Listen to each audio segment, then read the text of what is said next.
thrilled to be here today with Harmony. Harmony is a Ugandan media personality, an actor, an activist around mental health, and one of the stars of the TV show Kyaddala. And like her name, Harmony loves music and cooking. She owns a private chef company, Harmony's Table, in Kampala City. Tell us a little bit about Kyaddala, about the show, and how you got involved. Thank you so much for having me, Emma. So, Kyaddala is an African series about sexual reproductive health and rights for the youth. I got involved back in 2017, although the show was filmed in 2018. The then director for season 1, Emma Beck, who also acts in MTV Sugar, which is like a sister series to Kyaddala, had come into Kampala on an outreach. So while I interviewed him, he let me know that he will be bringing a similar show to Kampala and asked me to audition, which I did in November of 2018, and I got the role. So this particular series we tried our level best to make sure that we covered all the issues pertaining to the youth, ranging from drug abuse to early pregnancies to arranged marriages, HIV and AIDS, rep. It covers everything. Yeah, so that is how I got involved. That sounds so neat and also so comprehensive in reflecting the storylines of Ugandan youth. So tell me about your character, Shamim. Where do you see the parallels between Shamim and her lived experiences and your own experiences growing up in Uganda? So Shamim is a young, intelligent girl that has big dreams and intends for her life to go a certain way and will get what she wants at whatever cost. So in the first season, we see that's really the introduction of just her saying, I want to be a pilot. We've all had big dreams when we were little girls and want to be pilots and engineers and whatnot. However, based on her religious background, her parents had a different storyline for her where they wanted her to instead get married and start a family. But she wanted something different. In season 2, we see that she actually gives in and gets married on condition that she does get her degree, which is how we see the incorporation of the contraceptive storyline, because she wants to get her degree before she can be a mother. So how I personally relate with Shamim is our resilience. We will get what we want at whatever cost. So there's a bit of a power play. You see, she still needs her parents' respect and love, but she also wants to go after what she wants. So there's a merge there. If you're out there and you have this huge dream and you're facing a lot of resistance, it is natural. I think I would say what you would do is find a common ground where you still get what you want, but you do not lose track of your family. So that is how Shamim and I guess, merge and reflect on one another. It sounds like you both have elements of each other within you, and also you get to step into this role and really bring these storylines to the big screen. Speaking of bringing these storylines, Project DISC, Delivering Innovation in Self-Care, it is a children's investment fund foundation funded project, worked alongside Kyaddala to integrate a storyline around making choices to use self-injectable contraceptives. And part of this work is bringing the SRHR stories to the big screen and changing perceptions and viewpoints around the value of contraception.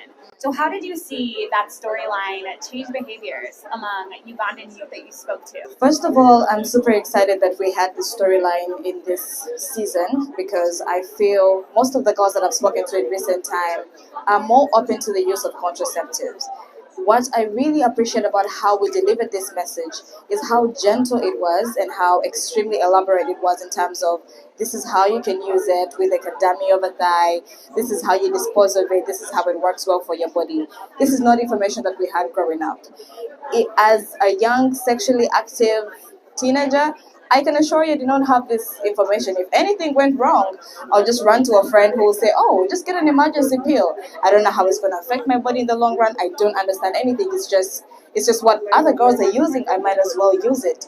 So I think the way in which we incorporated that storyline and delivered it has made a lot more girls comfortable and confident when it comes to what they are going to decide to use as a contraceptive measure on themselves. It's very informed, it's very friendly as well. So I think that we did a great job, and I'm hoping that more girls out there understand that now they have a choice. Motherhood is not the only thing you can be or do. Preach. So if you could choose any other storylines to embed into the next season of Kyaddala, what would it be? It would still have to do with contraceptives, but on a different angle. Everything has a good and bad side. Contraceptives are going to help you prevent pregnancy, you can move on with your life, but how do they really affect your body? So what I would like to see more is the good and bad of everything, so that we're giving the audience a real informed choice. If other individuals were looking to create TV shows similar to Kyaddala intended to change behaviors around sexual and reproductive health, what would be 3 learnings you want them to take away? Well, Kyaddala kind of taps into all these little subsections of things that affect the youth. I wish we would have more core stories. There's a lot of untapped potential when it comes to what does it take to make someone make a decision? How do they get to this point in their life? With Kyaddala, it's almost like it's already established. This person was already just a bully in school, but we never really get to find out what led to that. What in their past, what in their childhood brought them to this point. So I think puberty is one of the things that researchers, producers, film directors, writers should look into, because we really, most of us, like each of us must have a very interesting puberty story. Earth-shattering, extremely funny, completely nerve-wracking and confusing. And we have kids that are growing up now. So if they can grow up and find that kind of information, I think they'll be a little bit more relaxed. So I think what I would want to see more is such information about the core, the why. How did you get to this point? It's interesting. We often talk about in the service delivery world, holistic health services. So going beyond just one siloed approach for one specific issue and versus looking at the whole picture. And it sounds to me that that should be mirrored in how we're producing SRHR edutainment. Our closing question is, what inspires you to do this work? It's gonna sound like a cliche, but my life story inspires me. I'm not that old. I'm not that young either. And there's so many things that I've gone through that honestly, if I had information that I have now as a young adult, I think I would have made better choices, made better decisions. While I'm not a person that is regretful, I'm happy for the experiences, but I just wish that I had some of the information that I have now.